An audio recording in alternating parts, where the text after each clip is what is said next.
कल की क्लास में हम लोगों ने क्या करते, सारे स्टेप हम लोगों ने खत्म कर लिए, मतलब क्रॉप कल्टीवेट करने के जितने भी स्टेप्स थे, और उन स्टेप्स को हम लोग क्या बोल रहे थे, एग्रीकल्चर प्रैक्टिसेस के स्टेप्स कह रहे थे। एग्रीकल्चर प्रैक्टिसेस का मतलब आप लोगों को पता है क्या है?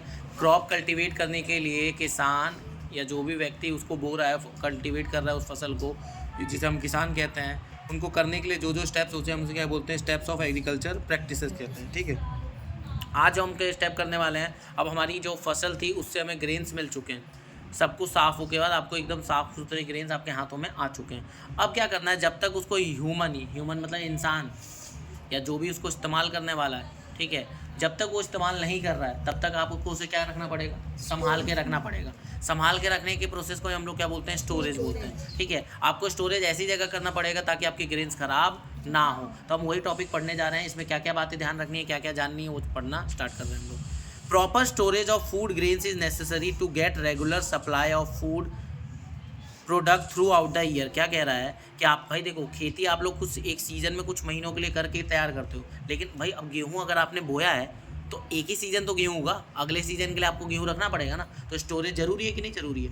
प्रॉपर स्टोरेज क्यों जरूरी है फूड ग्रेन्स का? ताकि आपको रेगुलर सप्लाई मिलता रहे। किसका रेगुलर सप्लाई? खाने का। खाना आपको पूरे साल लगातार मिलता रहे। आपने गेहूं की खेती एक बार करी तो आपको पूरे साल आटा आराम से मिलता है ना। गेहूं को पीस के आटा बनता है, ये बात पता है? गेहूं को हम पीसते हैं, ग्राइंड करते हैं, उसके बाद हमें फ्लोर यानी कि आटा मिलता है। तो आटा तो एक ही बार बोया गया, बोने के बाद वो उगा, उसके बाद आप क्या कर रहे हो, उसको स्टोर करके पूरे साल अपना काम चला रहे हो। ठीक है, तो कहने का मतलब क्या है कि स्टोरेज जरूरी क्यों है? ताकि आप फूड ग्रेन्स को अच्छे से रख सको और आपको पूरे साल फूड की सप्लाई की दिक्कत ना हो। इसीलिए जरूरी है क्या करना, स्टोरेज करना। किसका स्टोरेज करना? फूड ग्रेन्स का। पहली बात क्लियर है? आगे बताऊं, आगे as proper storage protect the food grain and agriculture products from pest, rodents and other micro. अच्छा, प्रॉपर स्टोरेज करने से फायदा क्या होता है कि जो फूड ग्रेन्स है और जो भी एग्रीकल्चर प्रोडक्ट है वो पेस्ट, रॉडेंट और बाकी जो माइक्रो ऑर्गेनिज्म, छोटे जो माइक्रो ऑर्गेनिज्म होते हैं, समझते हो, सूक्ष्म जीव कहते हैं जिन्हें। रॉडेंट मतलब वो चूहे वगैरह हो गए, पेस्ट वगैरह आपके कीड़े मकोड़े जितने भी हैं, ठीक है, कॉकरोच वगैरह, इन सब से बचा के रखते हैं कौन? अच्छी स्टोरेज। अगर आप सही जगह पे स्टोर करके रखते हो अपने ग्रेन्स को तो ये सारी चीज़ों से क्या रहेंगे, बच के रहेंगे इन सब से। और ये सारी चीज़ें आपको पता है ना, ग्रेन्स को ख़राब कर सकते हैं, इसलिए इनसे बचा के रखना इनको जरूरी है। किसको? ग्रेन्स को, फूड ग्रेन्स को। आगे, due to improper storage more than 10% of the crop produce is spoiled in India. क्या कह रहा है? हमारे देश में पता है क्या होता है, इम्प्रॉपर स्टोरेज फैसिलिटी होने की वजह से, स्टोरेज की सुविधा अच्छी ना होने की वजह से, पता है जितना भी क्रॉप पैदावार होती है, जितनी भी क्रॉप प्रोड्यूस मिलता है हमको, जो भी फूड ग्रेन या जो भी क्रॉप प्रोड्यूस हो रही है, उसका 10% बर्बाद हो जाता है। क्या ना होने की वजह से?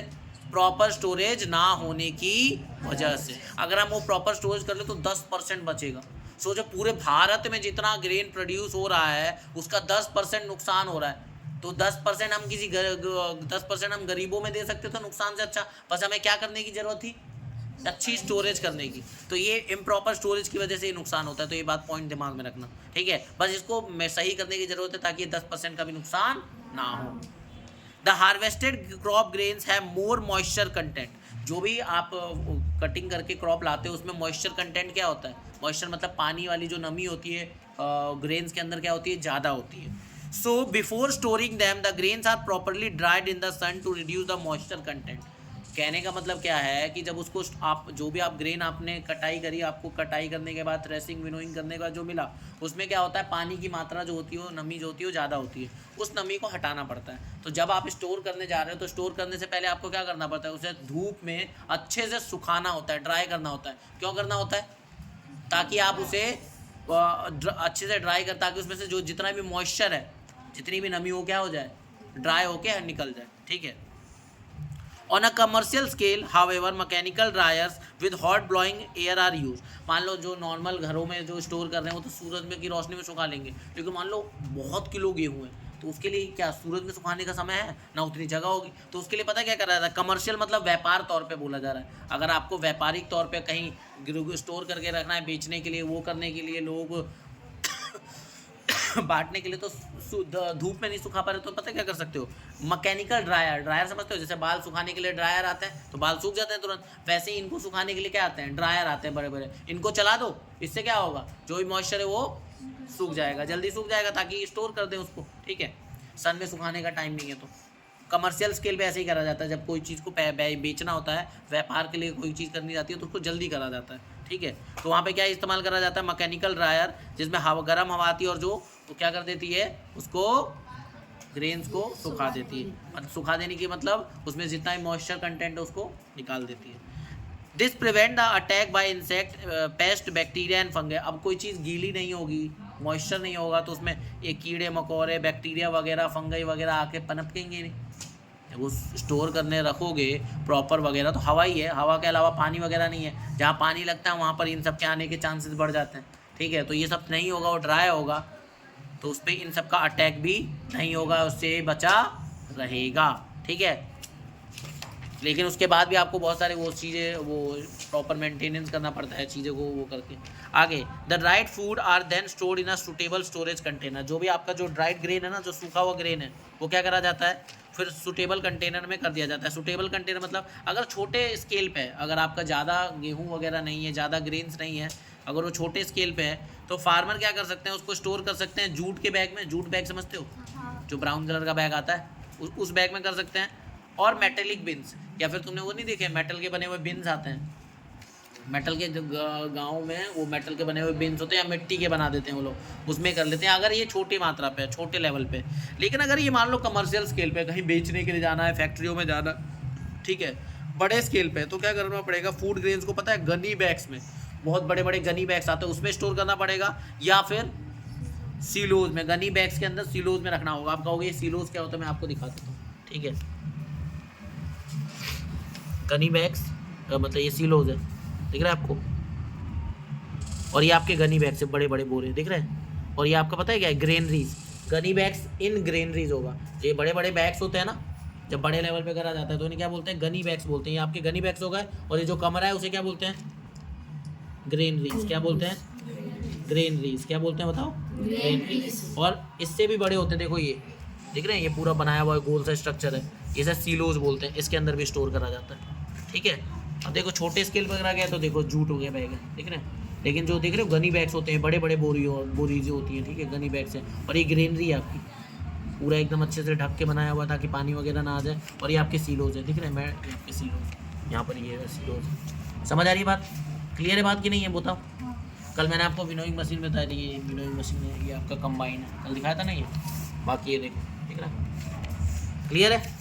गाँव में तो बड़े बड़े होते हैं। कौन सा, बड़े नहीं, टंकी। ये सिलोज है, इससे बहुत बड़े हैं। ये तेरे को पिक्चर में छोटे लग रहे हैं, बहुत बड़े होते हैं। गांव में नॉर्मल होता है, नॉर्मल यूज़ के लिए कितने किलो में आ जाएगा, इसमें हज़ारों किलो गेहूँ आता है। समझ आ रही है बात, इससे बड़े बड़े होते हैं। वहाँ पर भी तो होता है, मैं कब मना कर रहा हूँ, लेकिन वो स्मॉल स्केल की बात हो रही है, तो जूट के वो उसमें रख लेते हैं। नहीं तो वो जो नहीं आते मेटेलिक की जो बिन्स होती है, बड़ी बड़ी, तुम्हारी हाइट जितनी होती है, 1-1.5 मीटर की होती है, उसमें, ठीक है। आई बात समझ। तो ये हो गया हमारा ये। अच्छा देखो एक चीज़ और है, पता है क्या, जो फल सब्जियां होती है ना, उसे ठंडे उसमें रखा जाता है, और ऐसी जगह को हम बोलते हैं कोल्ड स्टोरेज। अब मैं आपको कोल्ड स्टोरेज के बारे में बताने जा रहा हूँ। क्या कोल्ड स्टोरेज, आओ पढ़ते हैं कोल्ड स्टोरेज के बारे में। देखो ये रहा कोल्ड स्टोरेज, ठीक है। Cold storage, fruits and vegetables are stored in cold storage. जो फल और सब्जियां होती है उसे कहाँ स्टोर करा जाता है, कोल्ड स्टोरेज में। Where the temperature is maintain between 0 degree and 4 degree. जहाँ पे टेम्परेचर पता है कितना रखा जाता है, 0 डिग्री से 4 डिग्री के बीच में रखा जाता है, इतने तक ही रखा जाता है, ये रेंज तक। This discourages the growth of microorganism, ठीक है। ये क्या करता है, माइक्रो ऑर्गेनिज्म की ग्रोथ को क्या करता है, कम करता है, क्योंकि ना कम टेम्परेचर पे माइक्रो ऑर्गेनिज्म ग्रो नहीं कर सकते, नहीं कर पाते हैं। It also stops the enzyme present in the fruits and vegetable from spoiling them.